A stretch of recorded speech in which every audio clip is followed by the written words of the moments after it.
Great. Good evening. Welcome to the year-long internship orientation. I appreciate everyone coming this evening. I am recording this session. My name is Dr. Tisha Green. I'm the Assistant Dean in the Office of School and Community Partnerships. And the purpose for this presentation is really to talk to you about the year-long internship. And this is only the first full year that we've actually had year-long internships for almost all of our candidates, graduate and undergraduate. So there's been a little bit of confusion. And so I want to make sure everybody understands this actual presentation is mainly for our graduate candidates, but there may be some undergraduate candidates on here, so I'm trying to gear it for everyone, whether you're in your own classroom or you're with a clinical educator. So please bear with me. Remember, if you are a resident candidate or a lateral entry candidate in your own classroom, there are going to be some slides that do not pertain to you. So just keep that in mind because I'm trying to gear this presentation to everyone who needed a makeup. So the year-long internship is an opportunity for our candidates to have a 2-semester field experience during what we consider to be your senior year. There's a question, and I'm sorry, I can't type and talk, so the question was connect to audio. And you can't hear me if you're typing that, so yes. And the first semester of the year-long internship is called the intern semester. Now, this doesn't matter if you're in your own classroom or if you have a clinical educator. You're still considered an intern in your classroom or an intern with a clinical educator. The second semester is your full-time student teaching.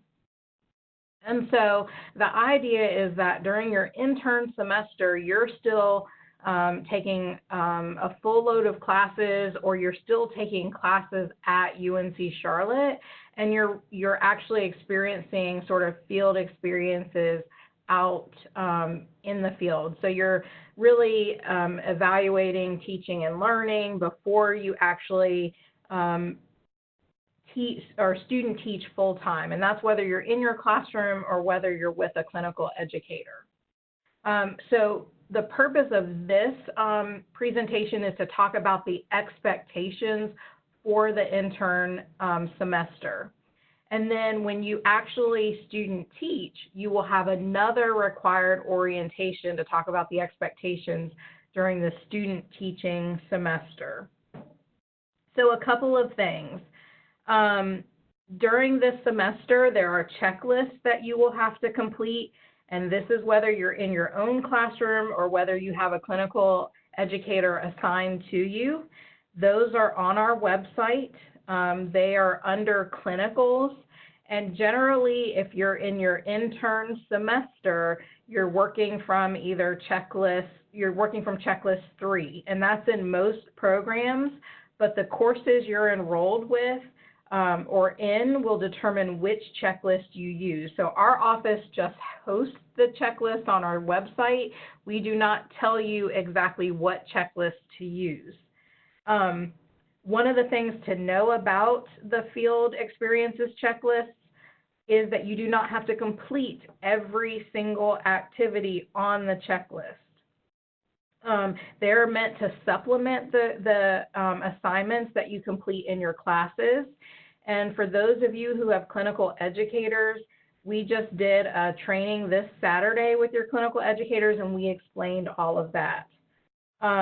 We have had some issues with academic integrity, with students saying they completed assignments in their classes, but not actually doing that. And so just know that if you fabricate assignments, whether you're in your own classroom or whether we place you in the Office of School and Community Partnerships, that is an academic integrity issue. It can lead to you failing the class, the assignment, or losing your placement. So one of the things we encourage you to do is communicate with your clinical educator or with your school principal if you have not been assigned one through our office or placed through our office, to talk about the expectations during this year-long internship so that you're not feeling overwhelmed, because we want you to be successful. So here's just sort of a better picture of what the year-long internship looks like, because it actually does encompass the student teaching semester. Now, for our undergraduate middle grades candidates, you actually have a 3-semester internship. So there's only a handful of you, but your intern semester is an additional semester. So you have spring 2020, fall 2020, and then you student teach in spring 2021. So you would just add another block to that. So here's some information about what the requirements are for you during the first semester experience. Number one, on our website, under student teaching, you can find the student teaching and graduate internship handbook. It's been updated, and part 2 pertains to the student teaching handbook. And it talks about the expectations for the student teaching semester, as well as the responsibilities for the intern. If you have been assigned a clinical educator because you are not in your own classroom, the clinical educator, as well as the site coordinator. The site coordinators are full-time faculty in the Office of School and Community Partnerships. And if you are in your own classroom, you will not meet the site coordinators from our office until your student teaching semester. And so I just want to make sure that you're aware of that.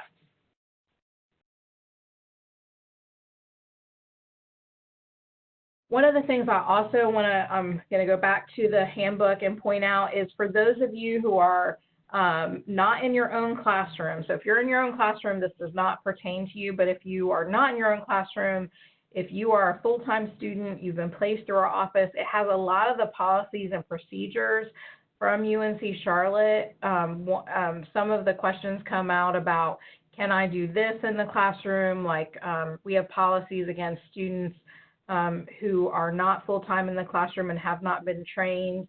But if you are not full-time in the classroom and not an employee of the district or school, you know, you can't restrain students. We don't allow you to diaper, tube feed, things like that. So all of those policies and procedures can be found in our handbook. Attendance during the year-long internship is critical. You are expected as year-long interns placed in a placement for our office, you are expected to be in the classroom the equivalent of 1 day per week. This can be broken down into smaller increments only if your schedule does not allow you to be in the classroom 1 day per week. And that is a small group of candidates. You do not want to break that 1 day per week down so much that you cannot see a full school day, because your clinical educator is turning over his or her classroom to you at the end of this internship, and they need to make sure that you have seen what the start of the school day is and the end of the school day is.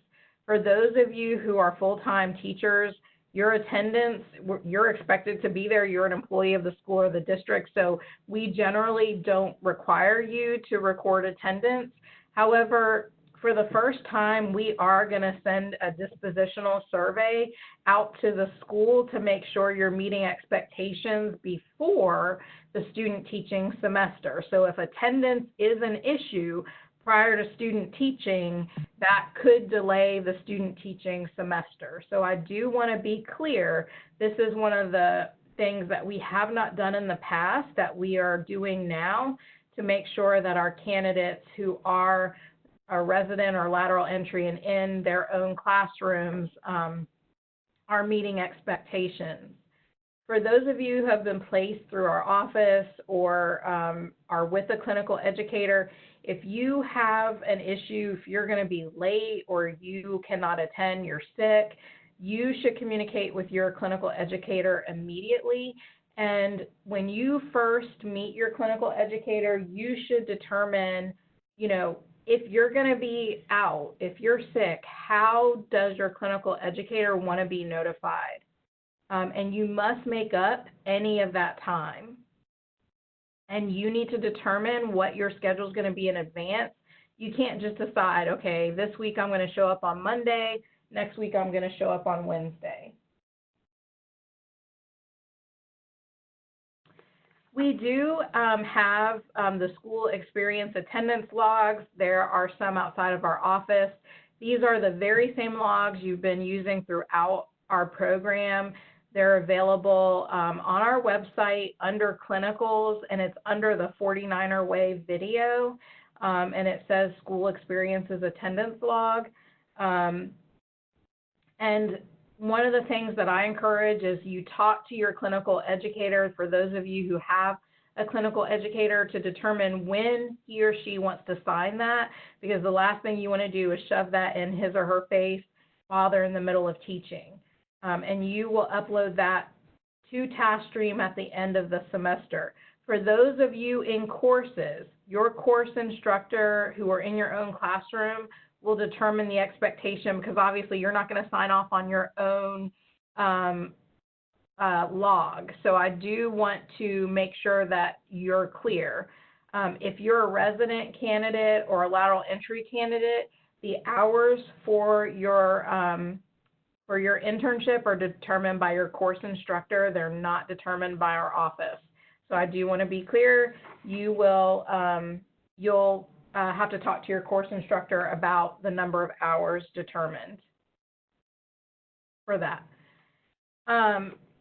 So if we place you in our office, we generally do not change or modify those placements. And the reason being, we place each semester typically over 1,700 candidates in our partner sites.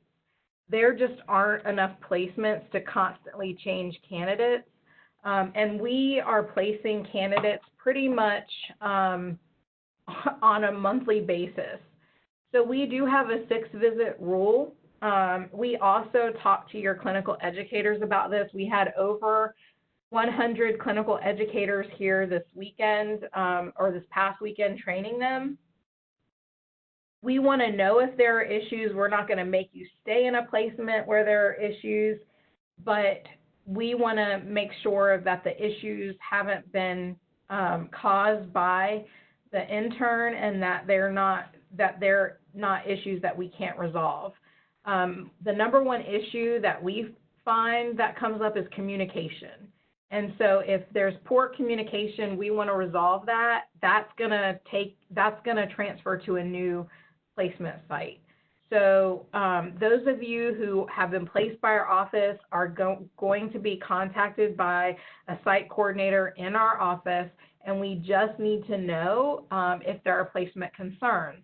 If you are a resident candidate and you change jobs, we have to know immediately, because that means that we are expecting to supervise you where you're currently employed next semester, and our faculty loads are determined by that. So if you know you're probably not going to be working there next year, we need to know that as soon as possible. We will keep that confidential, but if you do not tell us, that really impacts where our site coordinators are assigned, and it could impact where other students are assigned, actually. So please keep that in mind. So the YLI semester checklist, we talked about that. There were some questions about what checklists were going to be used.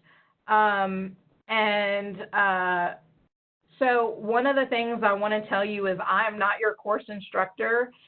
I don't know what courses everyone's enrolled in. So There are directions for the checklists on our website. The field place experiences checklists are course-based. And so what I will say is you have to determine, number one, what checklist you're supposed to complete based on the courses you're currently enrolled in, and your course instructors will tell you what checklist you're supposed to use. If they do not, we ask them, and we can help facilitate that conversation, but our office does not determine that. Also, another reminder is that you do not have to complete everything on the checklist. It is supplemental to your coursework, but again, you reach out to the course instructors for the specific checklist requirements and any specific questions, and you will upload the checklist to TaskStream at the end of the semester. There was also questions about doing a few hours each time. For graduate candidates, it's a little different from undergrad, so I'm not sure if everybody was on at the very beginning, but I said, our undergraduate candidates are required to do the equivalent of 1 full day per week. Graduate candidates, it is based on your hours are based on your course instructor requirements. We have trained our school staff for this. We want you to be at your school site for the entire semester as much as you can. One of the things to remember is that your teachers are turning over their classrooms to you at the end of this semester. So they have to be comfortable knowing you've been there enough that they can turn over their classrooms to you. And if you've only gone 3 hours a day or 2 hours a day for 10 weeks, I don't know how comfortable they're going to be that in the instruction in that classroom. So you may only have 30 hours total, but is that clinical educator going to be confident that you know enough about what has happened in that classroom to turn it over to you in the fall for student teaching? So keep that in mind. As you do your hours, the more the better. It is dictated by the courses. We have done some orientations with your school partners, but of course we don't know what courses you're taking. That varies by candidate and by semester. So that's my advice to you. I know that it's different for each candidate, but I do want to put that out there as a former teacher and principal, that the more hours you can potentially do, the better off you're going to be, both as a student teacher, but as a candidate who also wants to get hired.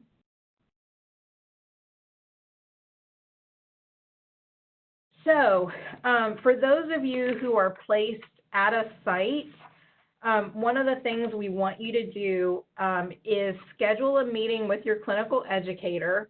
And if you have not done that, please do that now. If you haven't reached out to your clinical educator, please do that as soon as you get off this WebEx. Make a list of all the clinical assignments organized by due dates, and then schedule a time, non-instructional time, to meet with your clinical educator and keep that time. Those of you who are in your own classrooms, make time to meet with your mentor teacher, the assistant principal or administrator over your grade level. You're going to need support during this semester. You have assignments due, and you're getting ready to gear up for student teaching, and you need support. And I think that you need them to know what's on your plate. So you're going to want to bring that calendar to the meeting. Make sure you bring all your assignments to that meeting, and then make a plan together so that you guys can keep in mind any work days, breaks, field trips that's going to interfere with the plan. And then you're going to want to also revisit that plan on a weekly basis, because some things may change. You might say, okay, I'm not ready to do the whole group lesson next week. So make sure that you're constantly communicating with your clinical educator. For those of you in your own classroom, make sure your principal or the designated administrator is coming into your classroom. And the reason being is that you want to make sure that this person is coming into your classroom because they have to sign off on your license at the end of the program. And we do not want to get to that final observation and find out they're not willing to sign off on your license. So here's an example of a planning sheet that you could use with dates and then what some of the instructional and non-instructional responsibilities are. And just so that you know, I am going to email this to you. It won't be able to be emailed tonight. So I know I'm going to get emails. When will I get that? I'll email this PowerPoint and the recording to you. It takes a little while for the recording to complete, so it'll be sometime tomorrow before I can send it to you. But this is an example of a planning sheet that you could use to meet with your clinical educator.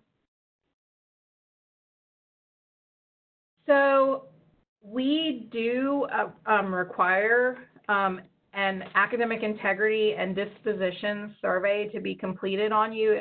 For those of you who are placed through our office, your clinical educators will do one at the midpoint and at the end of your year-long internship. For those of you who are placed at a school site and you are in your own classroom, your school administrator or designee will do a dispositional assessment on you. And it is really critical that, and I always say, you know, maybe find out what your school administrator's favorite morning beverage is, but it is really important that you do not fabricate assignments, that you really are on time, that you're doing everything that you can. It takes, most people are very quick to give trust, but it takes 5 seconds to diminish trust, and then it takes a lifetime to rebuild. And so what I find often are that our candidates will, you know, you will decide, oh, I worked last night and I just really don't feel like going in, so I'm going to text her and tell her I'm up and I have a stomach ache and I'm going to be an hour late. And then the next week you have the flu and you can't be there. So then that's 2 weeks in a row. Kids were depending on you, your clinical educator was depending on you, and now you're behind and you haven't made up those days.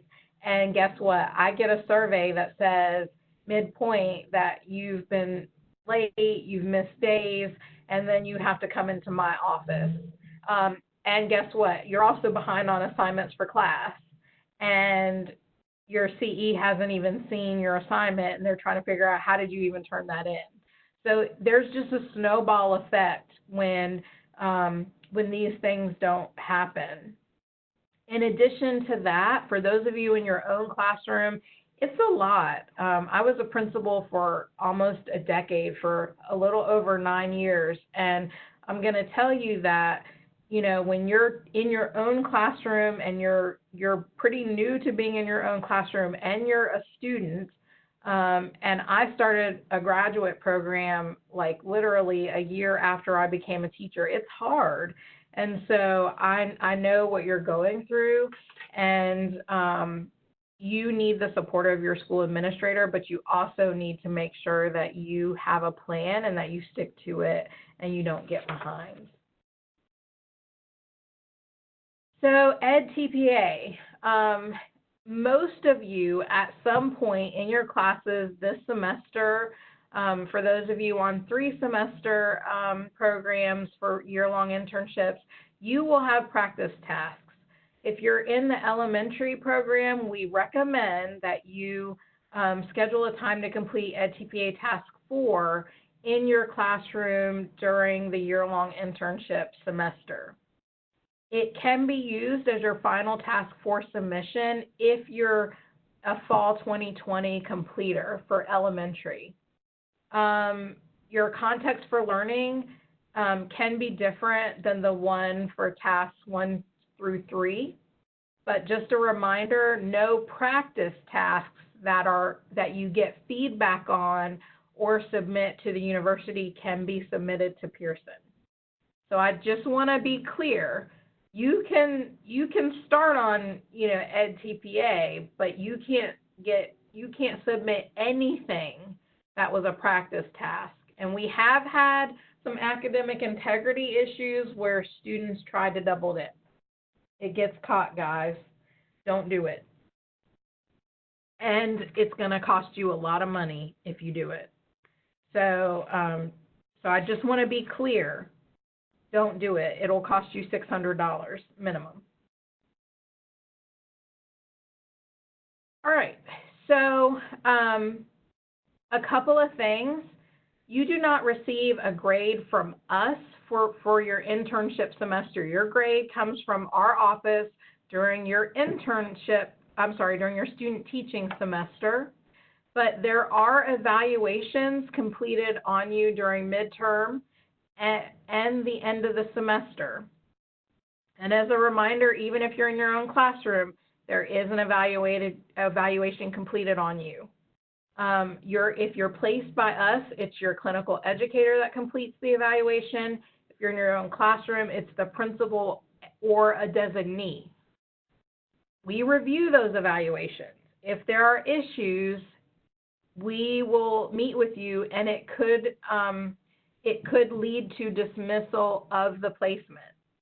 So I do want to be clear about that it can lead to dismissal of the placement.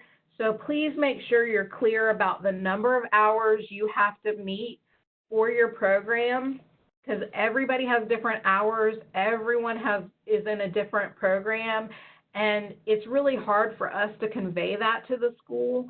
They don't know what the difference between a graduate student teacher, a graduate year-long intern, and an undergraduate year-long intern is, and by the time it gets to the teacher, they don't get all that information. So it's really helpful for you to meet with the clinical educator and explain all of that. And then I'm just going to be honest, go above and beyond. The same for those of you who are in your own classroom. Please explain all that you need to do.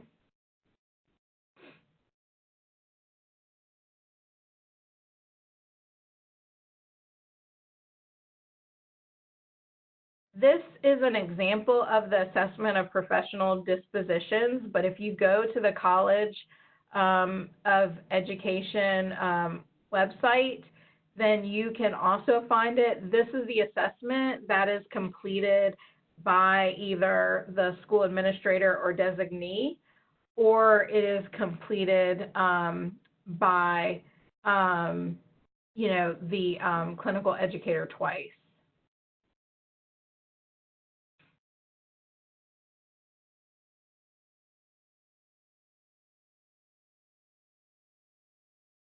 All right. So for those of you placed by the Office of School and Community Partnerships, this is not if you're in your own classroom. If I was live, I would say repeat this after me. If you are in your own classroom, ignore this slide. This does not pertain to you. For those of you who are placed by the Office of School and Community Partnerships, you are required to complete a monthly YLI communication log. This is because we want to make sure the placement that we provided you, that everything is going well with the placement. These are confidential logs. We do not share anything that you put in the log with anyone. In fact, I don't even see the log. I only see the logs for the students I communicate directly with. The only time I get involved is if a student contacts me directly or a site coordinator assigned to the student says, I just communicate with a student and they need to meet with you. These are confidential. They're not even housed in a place where we can get to them. So you will get an email from your designated site coordinator. Again, only those of you who are not in your own classroom, only those of you placed by the Office of School and Community Partnerships, and it will come in the next week or so. So a couple of things about professionalism. We expect you to follow the professional dress code. It is on our website under clinicals. Based on our professional dispositions, we expect you to follow the professional behaviors, and that includes personal electronic use, as well as social media use. Do not talk about your students inappropriately on social media, post pictures of them. Don't talk negatively about being a teacher. I know there's a teacher Facebook group that's all negative stuff about being a teacher, you know, being in the classroom, students, parents. Do not join that Facebook group. If somebody invites you, decline. I'm just telling you that there are parents who have infiltrated that group. There are people that are a part of that group that we find out about here, and it negatively reflects on you. And then make sure you also have positive interactions with faculty and students. You know, that includes not talking about other you know, faculty or staff to other faculty or staff, not talking about your clinical educator to other people, not talking about students to friends, or somebody in the grocery store overhears you talking about a student and they know that student or know the parent of the student. You would be amazed at the things that happen when you don't realize it. So if you're in a high school placement, whether you're the teacher of record, meaning you're in your own classroom, or you are a candidate that's placed through our office, it is okay if you have AP classes.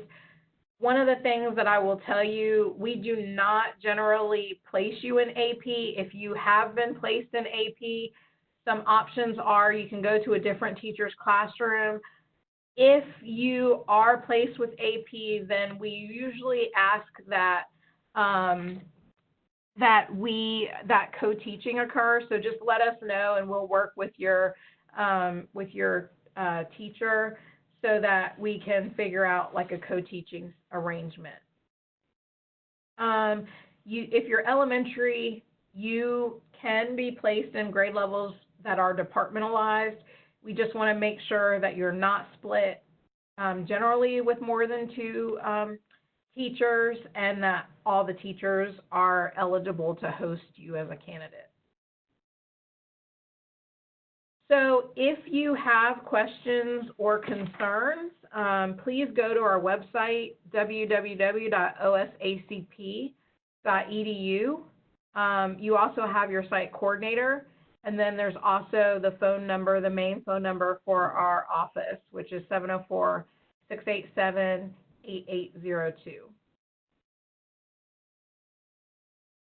And that is our presentation for tonight. Are there any questions that I can answer? I don't see any, but I'm checking.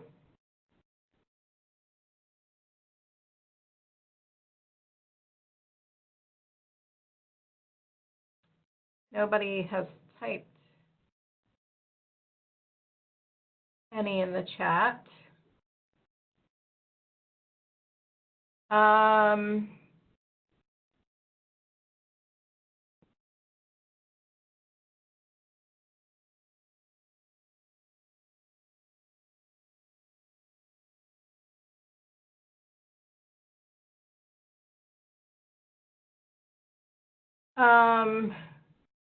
There is no quiz for this presentation if you attended live. So those of you who are live, there is no quiz. Ashley McIntyre, send me an email.